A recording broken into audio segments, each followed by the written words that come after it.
Welcome to the Power System Laboratory.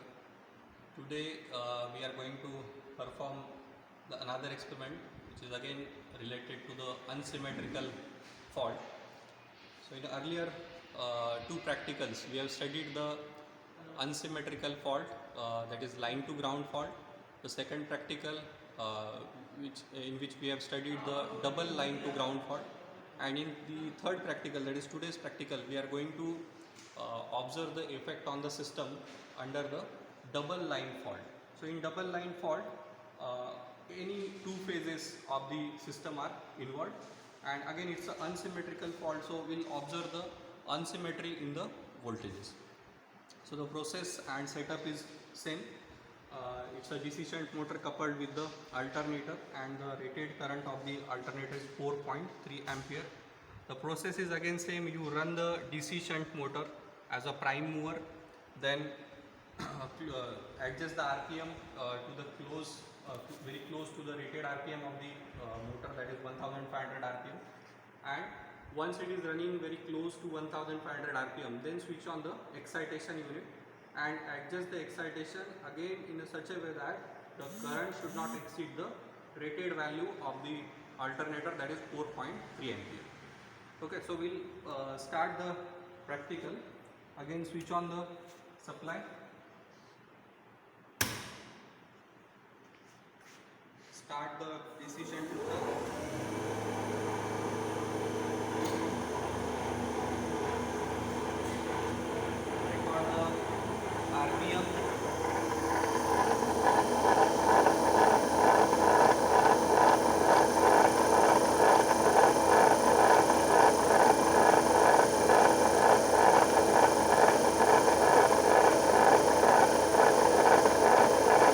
So you can see the rated RPM, the actual RPM is very close to the rated RPM of the motor.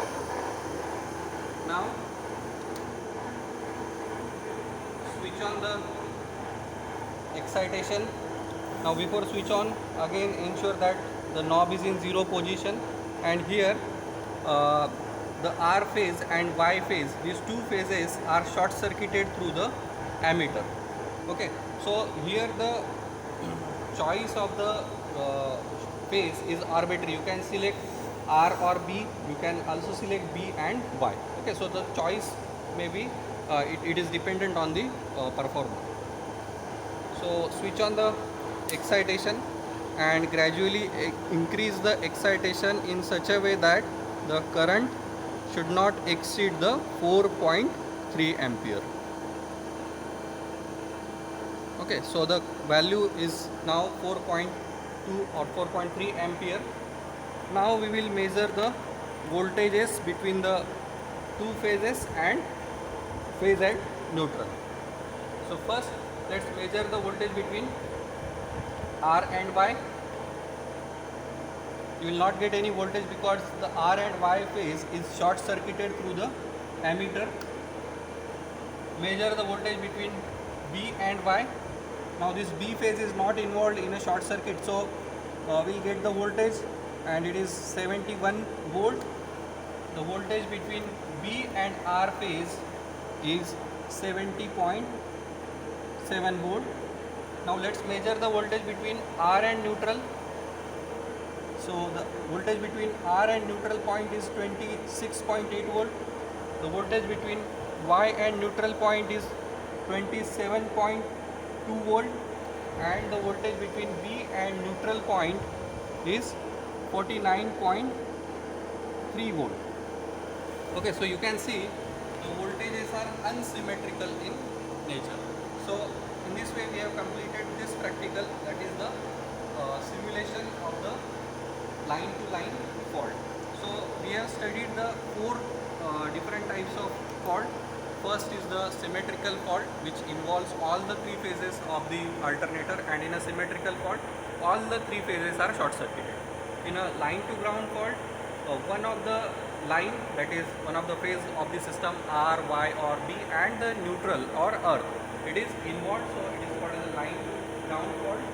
Second is the double line to ground fault. In a double line to ground fault, two phases are involved and the ground terminal or neutral terminal is involved, and the third category is the double line fault, and in double line fault, neutral or ground it is not involved at all. Okay, so the observation is simple, that in symmetrical fault the voltages are symmetrical in nature, the voltages are equal. If you measure the voltage between R, Y, YB and VR, or R neutral, Y neutral, B neutral, the voltages are same, voltages are equal. So there is a symmetry in a voltages in a symmetrical fault, and in unsymmetrical fault it could be any kind of fault, line to ground, double line, or double line to ground fault. The voltages are unsymmetrical in nature, so there is no symmetry in a voltages in a unsymmetrical.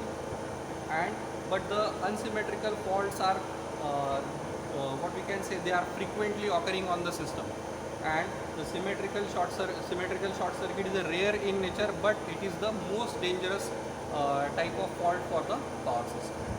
Okay, thank you.